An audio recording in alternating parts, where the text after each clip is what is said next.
Hey y'all, it's been a while, but welcome back to my channel. Today I'm gonna be working on doll 2 from my Sailor Moon series, and I'll be tackling Mercury. I've decided to change my series, the theme a little bit, so instead of doing just the regular characters in a more dark version, I'll be taking inspiration from all of their princesses versions, so it's like dark princesses versions of them. There is not a lot of reference pictures from Princess Mercury's dress, but some of them are present in the manga, and I used that as a basis to make a design, my own design, that I was really trying to follow, that I really wanted to follow, but you see that I deviate a bit from that. So without further ado, let's jump into the repaint.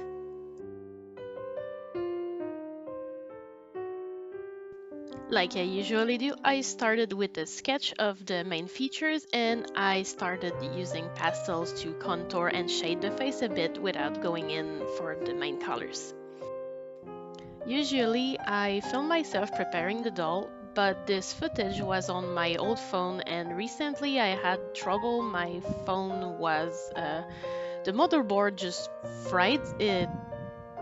I lost everything that was on it, including a lot of footage from this doll, so you'll you'll excuse me for that. I am using a Lagoona blue doll that I've stripped of paint and rerouted with some yarn and then painted over with the skin tone color and then sprayed with 3 coats of MSC before starting working on the face up. I'm a little bit sad I lost all that footage because I filmed in very great details everything I did to prepare that Lagoona doll. That includes her body for a customization to make a character that appeared more human-like, and I really wanted to do just a separate tutorial only for that, but I guess it's going to be for another time. In case anyone is wondering, you can absolutely repaint a doll without an airbrush. I am not using one, I don't own one. I'm using a big fluffy brush for that and I water down the paints. It makes it easier to apply without any streaks or bubbles, so you're just gonna have to be very patient if you want to do something like this and not be afraid to do multiple coats. I've also been very lucky. The white you see me using now is very opaque. It makes a really a pigmented line of white. Is actually a pastel pencil from Derwent that my girlfriend gave me, and it's saving so much time building white. It's just so good. I highly recommend you get one if you have the budget for it.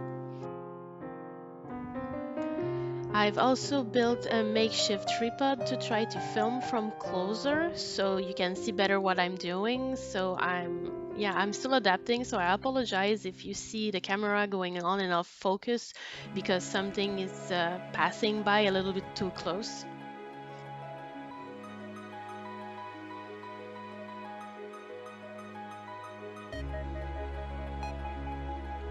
So now to talk a bit more about why it took me a while to post a new video.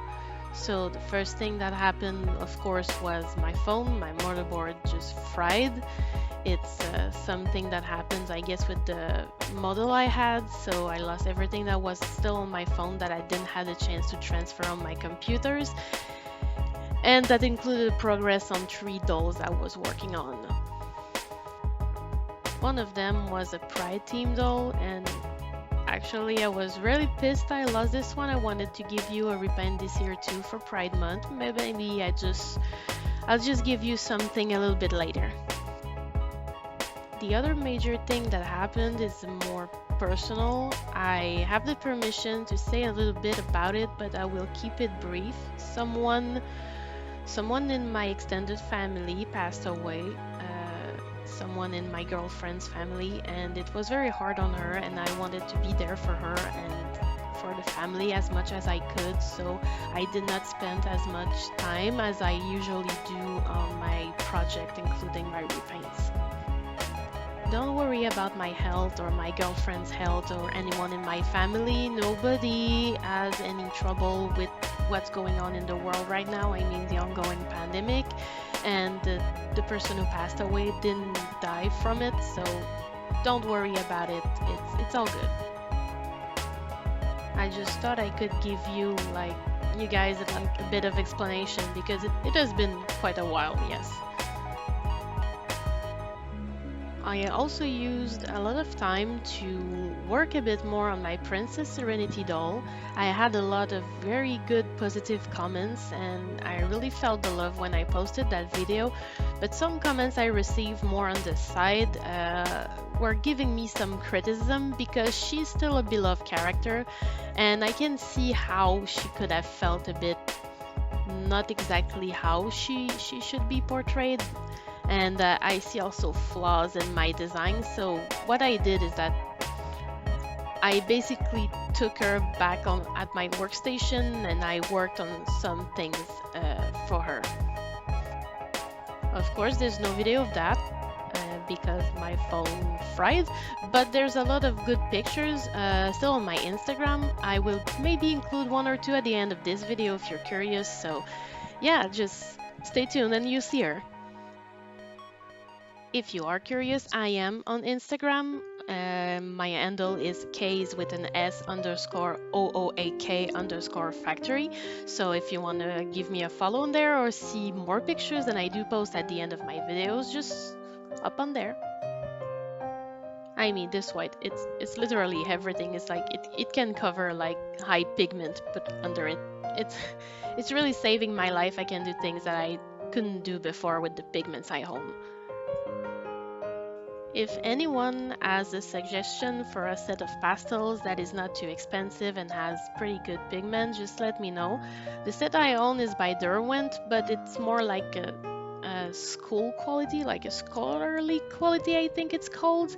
And I've had it since, I think, more than 10 years when I was actually attending art school. So it's not the best and the pigment is meh, so I'm looking for something else. I want to upgrade. If you look at the doll closely about there, you'd see that she's missing a little speck of color on her brow bone area.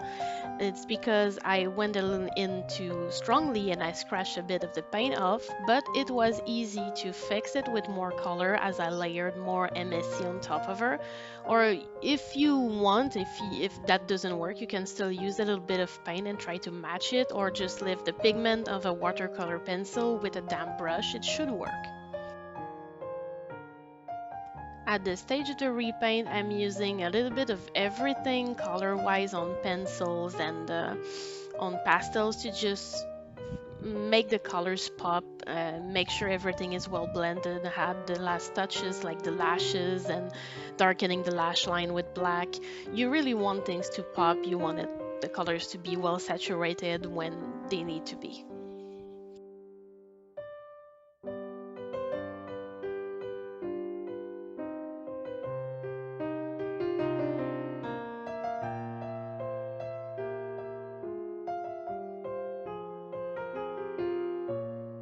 Here it's not very easy to see in a very clear manner, but I am using just straight up dark pigment from soft pastels to add some shadows inside the eyes.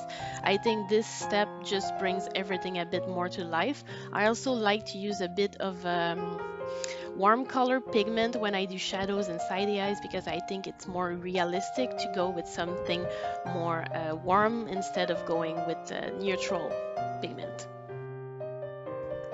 Like always, at the end of the repaint, I'm using a bit of watered down acrylic paint. Here I'm using white to bring out some details. I will add lines around the lashes sometimes to make them pop.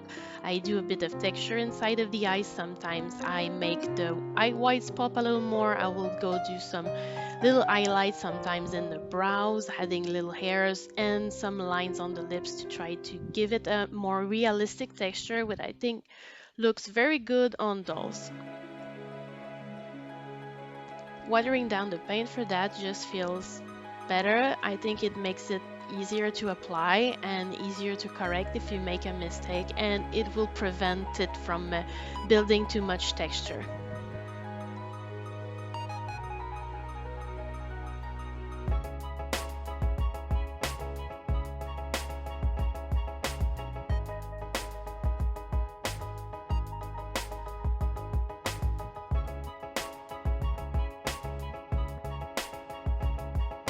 Of course, when the white is done, I do the same thing with black. I just use it more sparingly, and it's mostly to darken the lash line, sometimes some lashes, and some details. It really depend on the type of face up I made, but yeah, I use it way less than I use white.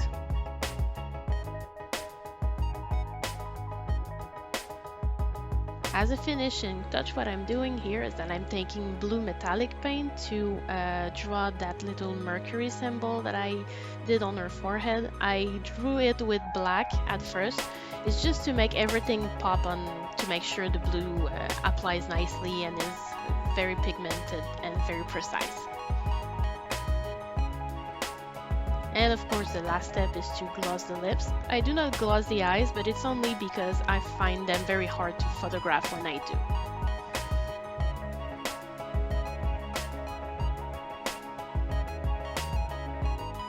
So now we are at the stage of creating the garment. I'm looking through what I had on hand, and according to my design, I have this ribbon, I have some lace fabric, I have a lot of, I think this is organza. It's very sheer, can be a really nice finish, but it's a little bit finicky to work with. So I was just looking at my things and my fabric colors, wondering how I will be doing this. The first step was to create the top of the dress, the bustier part. You see the pattern on top there, and I'm using my flat iron to just flatten all the seams and all the ends to make sure everything is nice and well crisp.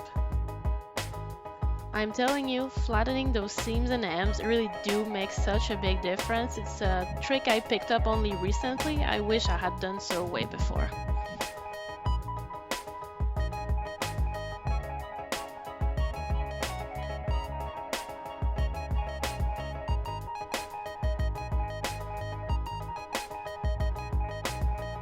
After my initial shuffling, I found that sheer blue fabric when I think it's chiffon.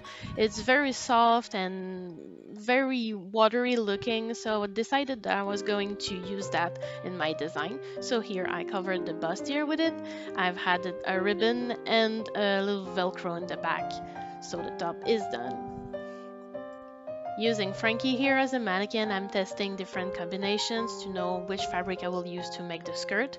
I would have liked white, but I didn't have enough white, and that like laced fabric was a bit too thick. I wasn't sure about it, so I decided I was going with something else, and I picked up this dark blue instead. I was thinking this might actually look better and tie into the dark theme a little more. Instead of gathering it without thinking about it, I pleated it very evenly, and I decided that I was going to give it structure like that. I don't know the exact name of that technique, but I've seen it used on some garments from other doll artists. I decided I was going to give it a try.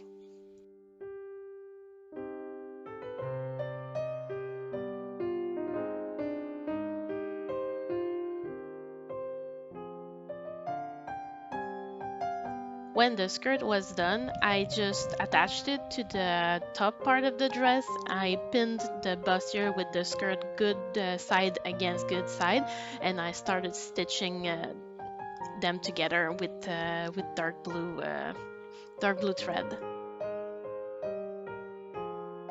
Sorry, for once I'm recording voiceover without a script that I'm just reading because I thought I sounded a bit robotic and I wanted to try something else for a change, so I hope this brings a little bit more life into my video. So here you see the dress with the skirt attached to it. I just haven't sewed it in the back yet. I just plan on doing it a bit later because I wanted to add another layer on the skirt with the blue chiffon.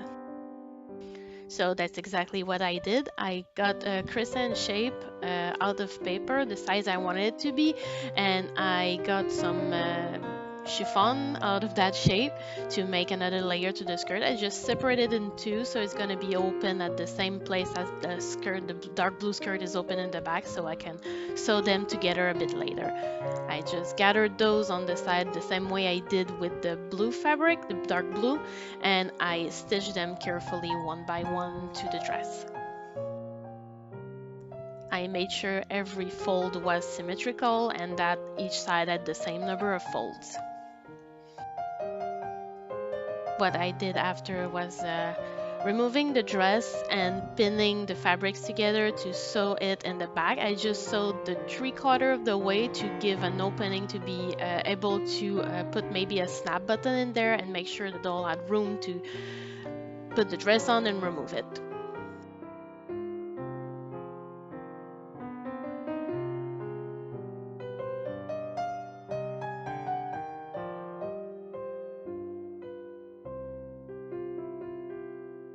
Once that was done, I was looking through my lace and beads, what I could add to the dress. I did add some embroidery floss to give her little straps for her shoulders, and I did paint the ribbon in black because I thought it looked better.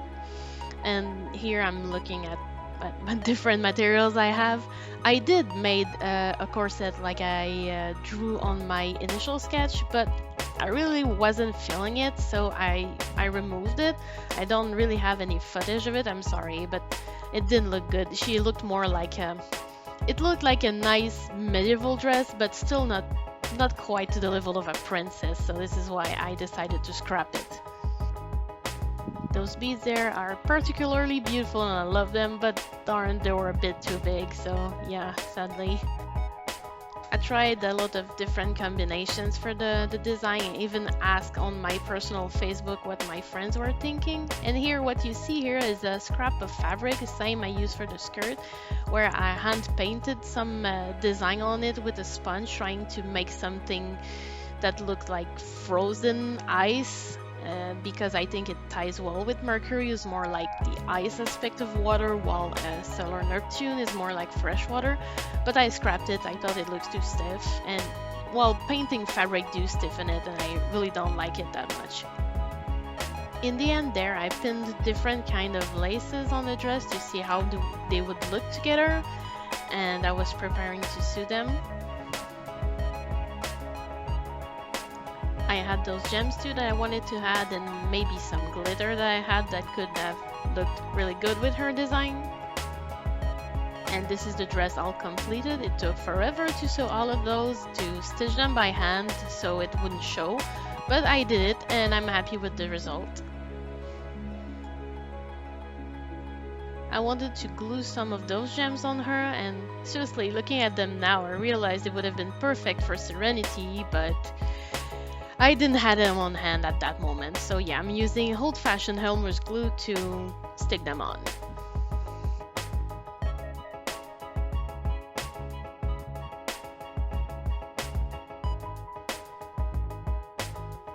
So this is a completed dress with some added gemstones and some glitter on the lace on the back. The camera doesn't pick it up very well, but it's there. It's there. Trust me, it's there. So here, this is the blushed body that I completed, and I'm looking at the arms to give her some short gloves. I think it's one thing that I want for all the dolls in this collection is to have short gloves. This is the same lace I used for Serenity, I just painted it black.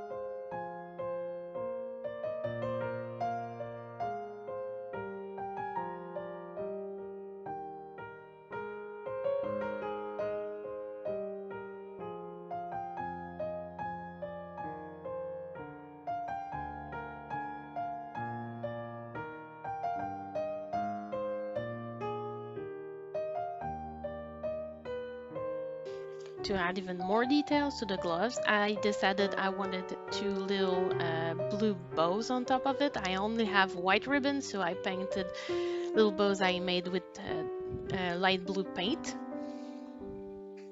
And to complete the illusion, I painted the hands black, because it would be close to impossible to sew a tight fitting glove, I think, at that scale.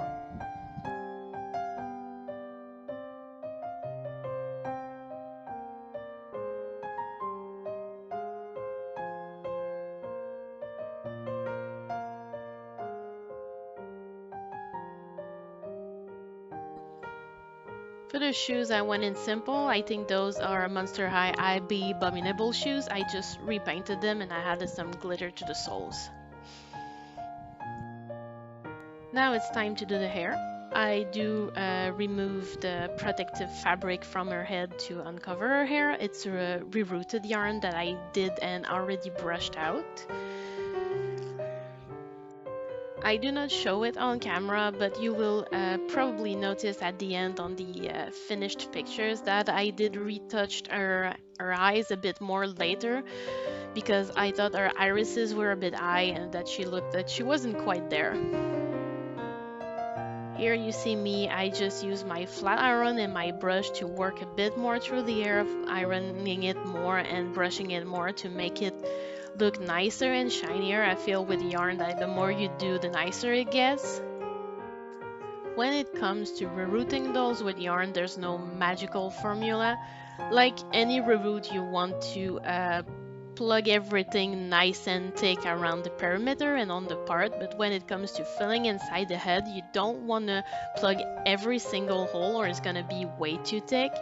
You're just gonna have to be mindful of that while you do it and check out occasionally if you think that some spots might need a little more hair and some will be okay without it. So yeah, it's really about filling it and looking at what you're doing. I'm sorry if it's not clear. Again, I was filming the reroute, but I lost that footage, so I'm really sorry. Here it was very awkward to film, but I basically just gave her a blunt cut, like a regular bob.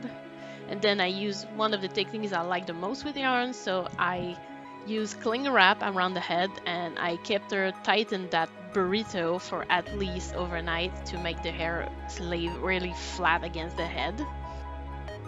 Then I'm just trying my best to give her texture in the bangs and to make the cut around her head a little better because I really don't know what I'm doing when I'm cutting hair. I'm really a beginner when it comes to that, and I don't really have any tricks, so basically everything that I do is trials and errors.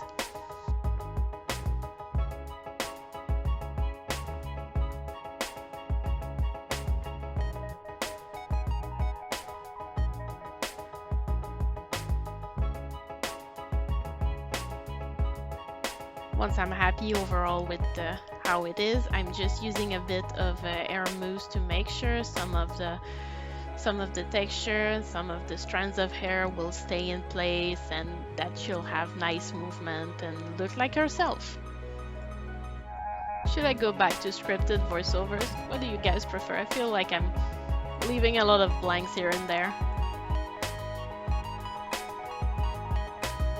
I prepared her some earrings with the sections I cut out from the necklace, and I am painting pins here to match to affix them to her head.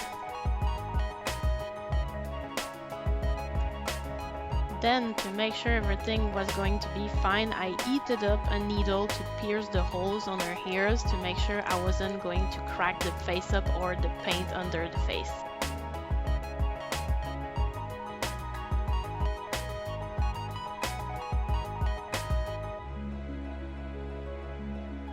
Last thing I wanted to show you guys here is that I use my hair dryer. Basically here you see me heating up the plastic of the shoes before putting them back on to make sure I do not scratch too much paint when I put them back because they're very tight. I do the same with the head because with repainted head you want to squeeze the vinyl as little as possible, so I heat up the neck hole to make sure the head goes in very easily. And that's it, folks. This is all the film footage I had for you today. She was a very hard project, but nonetheless, I'm very happy with the result, and I think this is the best sewn garment I ever did. I see myself improving, and it's very encouraging. So yeah, this is positive. So now, without further ado, here's Princess Sailor Mercury.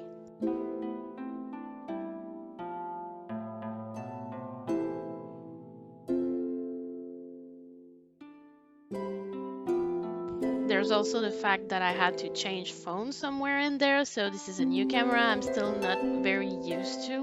And yes, I'm doing everything with my phone, even recording my videos. I think it's a very handy tool to have. In the end, I think I have some decent photographs, so I hope you're enjoying it. And let me know what you think in the comments below. And of course, as promised, is a few pictures of my rework on Serenity. Thank you for being here today with me. If you want to see more pictures and the occasional work in progress sneak peeks, please go see my Instagram. I post there a bit more often than I do here.